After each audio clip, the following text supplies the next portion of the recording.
मैं हूं बबीता। एक बार फिर से आपका अपनी कोचिंग क्लासेस आरसीसी में आपका स्वागत करती हूं।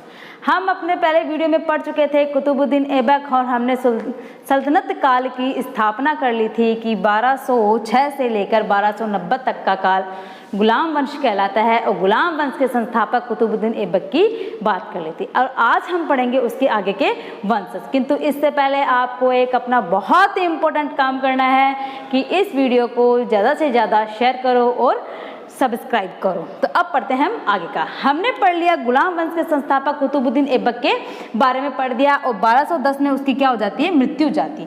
किंतु उसकी मृत्यु के बाद उसका पुत्र आराम शाह उसका शासक बन जाता है और वो क्या करता है, अपने पिता की तरह लाहौर को ही क्या बना लेता है, अपनी राजधानी बना लेता है। किंतु वो क्या करता है, जब वो लाहौर में रहता है तो क्या कुतुबुद्दीन ऐबक का गुलाम रहता है इल्तुतमिश। और ये क्या करता है, इसने क्या किया, दिल्ली को अपनी राजधानी बना दी और यहाँ पर शासन करना शुरू कर देता है। अब दिल्ली में तो कौन बैठा है, इल्तुतमिश, और लाहौर में कौन है, आराम शाह है। अब इन दोनों में होता है युद्ध, इनमें होता है युद्ध का युद्ध और ये हो जाता है 1210 में। और 1210 में एक तरफ तो आ जाता है आराम शाह और सामने कौन आ गया, इल्तुतमिश आ गया। और इल्तुतमिश ने क्या किया, युद्ध में इसको हरा दिया और अपनी क्या कर ली, शासन साम्राज्य की स्थापना कर ली। कहते हैं कि ये आराम शाह था, ये कुछ समय के लिए ही शासक बन पाया, सिर्फ और सिर्फ 8 माह के लिए।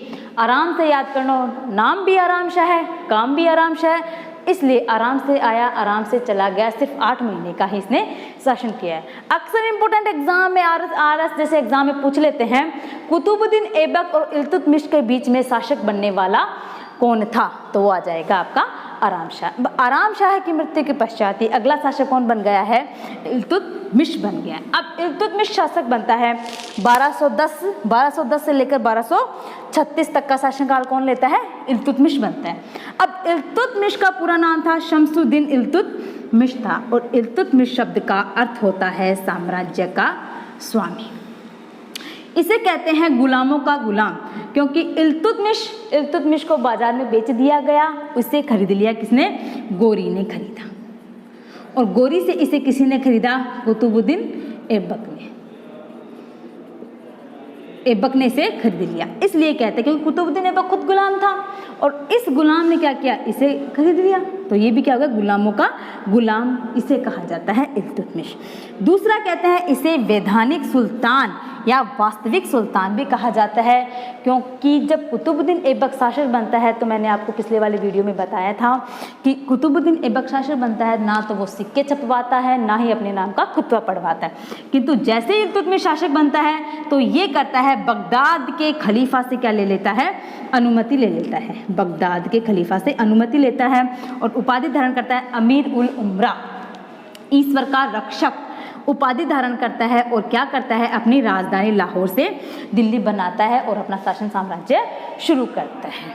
और ये था कुतुबुद्दीन ऐबक का, इसे दामाद भी बताया जाता है और उसे क्या बताया जाता है, गुलाम भी बताया जाता है। अब देखते हैं इसकी विजय, कि इसने अपने जीवन में कौन कौन से युद्ध किए हैं। तो इसने अपने साम्राज्य में युद्ध करने का सीधा सा कारण हो गया था कि कुतुबुद्दीन ऐबक ने तो क्या किया था, यल्दौज को और कुबाचा को क्या किया, एक तो साम्राज्य का बंटवारा कर दिया और दूसरा इसने क्या किया था, इनसे रिश्ते स्थापित कर लिए थे, कि राजनीति को रिश्तों में बांध लिया था। इसलिए कुतुबुद्दीन ऐबक के समय तो कोई युद्ध नहीं हुआ, किंतु कुतुबुद्दीन ऐबक के बाद जैसे ही शासक बनते इल्तुतमिश के, इन्होंने क्या कर दिया, विरोध कर दिया। यल्दौज, जिसे कुतुबुद्दीन ऐबक ने कहाँ का साम्राज्य बांटा था, गजनी का बांटा था। और उसने क्या किया, ऐबक ने क्या किया, यल्दौज की पुत्री से विवाह करके इसे ससुर बना लिया था। किंतु अब इसका तो कोई रिलेशन नहीं है इल्तुतमिश का, तो इसने युद्ध करना शुरू कर दिया, साम्राज्य अपना बढ़ाना शुरू कर दिया। तो यहाँ था गजनी, ठीक है, और ये अपना भारत, अब ये इधर से साम्राज्य बढ़ा रहा है और ये इधर से बढ़ा रहा है, तो युद्ध तो होगा, संभव सी बात है। इनमें युद्ध हुआ, तो इनमें युद्ध कौन सा हुआ, 1215 या 16 के बीच में माना जाता है, तराइन का तीसरा युद्ध होता है। यल्दौज और इल्तुतमिश के बीच होता है तराइन का तीसरा युद्ध, 1215 या 1600 में बताया जाता है, ठीक है। और इसमें हुआ क्या, इल्तुतमिश युद्ध में विजयी हो गया और यल्दौज क्या हुआ, युद्ध में हार गया। हारते ही सबसे बड़ी बात, गजनी का क्या हुआ, साम्राज्य स्वतंत्र हो गया ऑटोमेटिक। और ये इल्तुतमिश के अधीन आ गए। अब बच गया कौन? कुबाचा।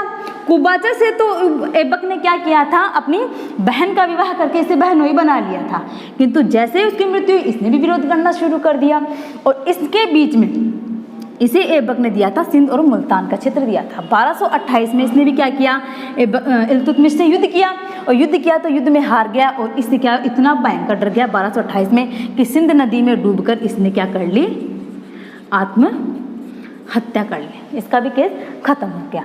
अब कौन आता है? रणथंभौर।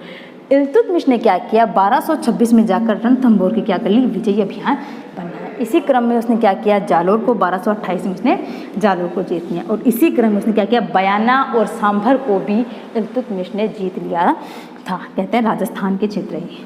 फिर आता है 1231 का ग्वालियर अभियान आता है। कहते हैं ये इसके जीवन का बहुत ही इम्पोर्टेंट अभियान था, क्योंकि इल्तुतमिश जब ग्वालियर अभियान पर जाता है तो वह अपने पुत्रों को छोड़कर अपने साम्राज्य का दायित्व अपनी पुत्री रजिया को देकर जाता है। ये कहता है कि मैं तो युद्ध के लिए जा रहा हूँ और पीछे से जो साम्राज्य संभालने का काम उसकी पुत्री रजिया करेगी। अपने पुत्रों पर विश्वास ना करके वो रजिया को छोड़कर जाता है और इस अभियान में जैसे वो विजय हो जाता है, वापस आते ही रजिया को अपना उत्तराधिकारी घोषित कर देता है, उत्तराधिकारी घोषित कर देता है और यहीं से एक परंपरा शुरू हो जाती है कि इल्तुतमिश का साम्राज्य वंशानुगत हो गया, क्योंकि अब तक गुलाम चल रहे थे, गुलामों का शासन था, किंतु इसके बाद में क्या हो गया कि राजा के बाद में उसका पुत्र या पुत्री साम्राज्य का अधिकारी हो गया। इसके बाद में ये प्रथा शुरू हो गई और 1236 में होता है खोखरो का अभियान। अब आता है उसके समय के निर्माण कार्य कि इल्तुतमिश ने अपने साम्राज्य में कौन कौन से निर्माण कार्य करवाए थे। तो इल्तुतमिश ने अपने साम्राज्य के अंदर ऐतारकिन का दरवाजा बनवाया और ये है अपने नागौर में। कई किताबों में जोधपुर लिखा हुआ, वो जोधपुर में प्रिंट हो गया है क्योंकि ये नागौर का है, ऐतारकिन का दरवाजा जो नागौर में है। फिर आता है मदरसा ये मुअज्जी। इसने अपने साम्राज्य में शिक्षा का भी क्या किया था, विकास किया था और इसने मदरसा खुलवाया था। एक मदरसा उसने कहाँ बनाया था, मदरसा ए मुअज्जी, और ये बना हुआ है मुल्तान में और ये इसने गोरी के नाम के ऊपर बनवाया था, गोरी की याद में बनवाया था। और दूसरा इसने मदरसा बनवाया था मदरसा ए नासिरी। मदरसा ए नासिरी जो है ये बना हुआ है दिल्ली में और कहते हैं ये इसने अपने बड़े पुत्र नासिरुद्दीन की याद के लिए बनवाया था, मदरसा ए नासिरी जो दिल्ली में है। फिर आता है सुल्तानगढ़ी का मकबरा। मकबरा बनाने की प्रथा सबसे पहले इल्तुतमिश ने ही शुरू की थी और इसने अपने बेटे नासिरुद्दीन की याद में सबसे पहले मकबरा बनवाया था। और ये बात हम पिछले वीडियो में कर ही चुके हैं। कुतुब मीनार का निर्माण, कुतुब मीनार का निर्माण अगर शुरू में पूछा जाए तो कुतुबुद्दीन ऐबक ने करवाया था, किंतु इसको पूरा करवाने का दायित्व किसका था, इल्तुतमिश का था। यही वो शासक है जिसने क्या किया, चांदी का टक्का और तांबे के जित्तल बनवाए थे।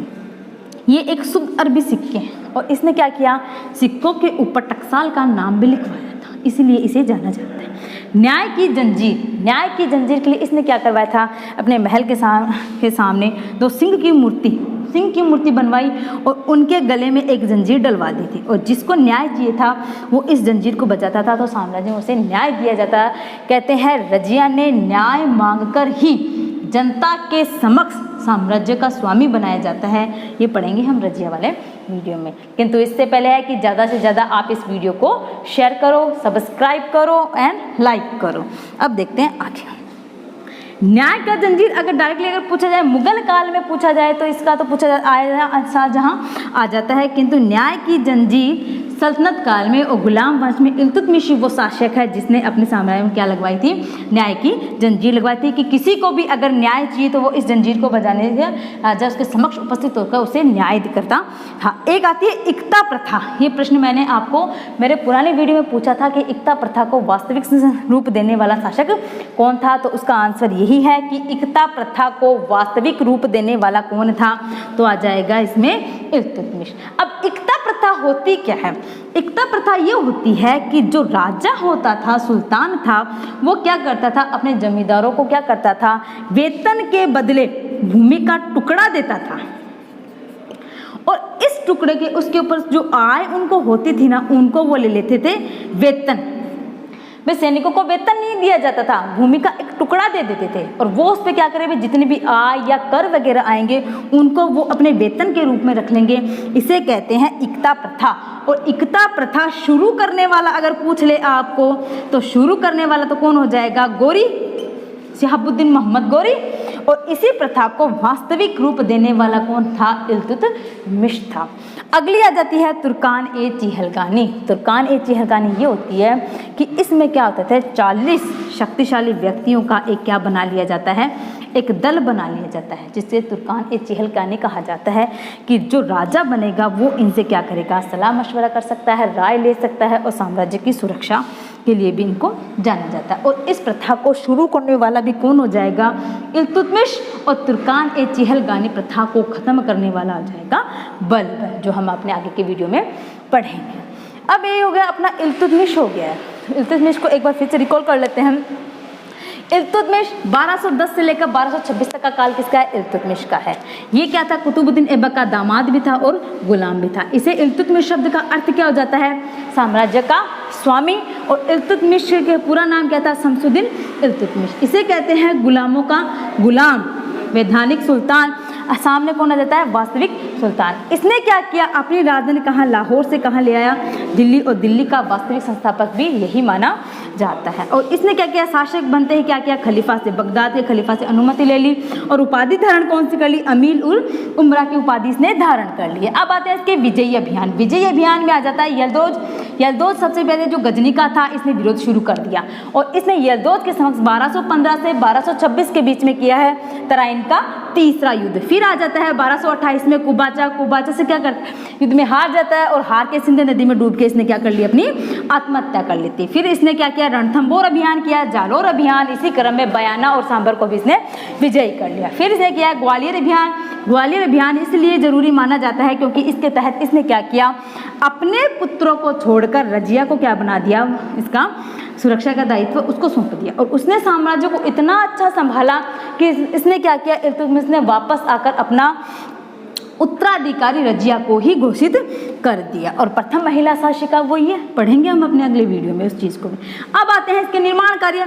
निर्माण कार्य में आ जाता है ए-तारकिन का दरवाजा, जो नागौर में है। बनाने वाला कौन है, इल्तुतमिश। फिर क्या आता है, मदरसा-ए-मुअज़्ज़ी, शिक्षा के क्षेत्र में सुधार किया है, पहला शासक है।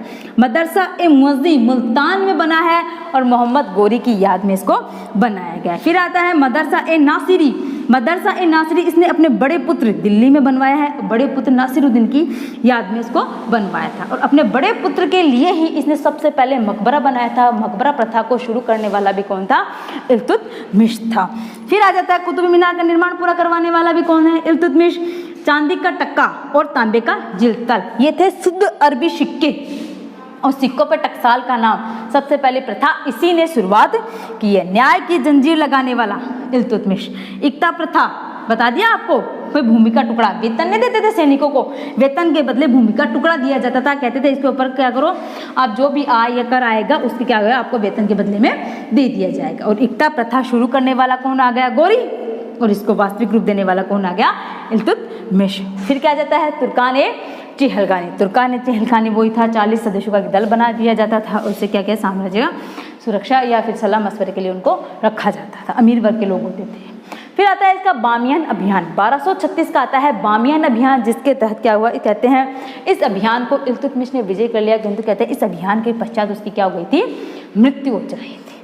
अब एक खास बात क्या आ जाती है कि ख्वाजारिज्म का जो शाह था यहाँ का, वह मांग बरनी, और ये मांग बरनी था, इसके पीछे कौन, चंगेज खां। ये लो चंगेज खां। और चंगेज खां ने क्या किया, मांग बरनी का पीछा कर रहा था, युद्ध था उनके बीच में। अब ये चंगेज खां था मंगोल,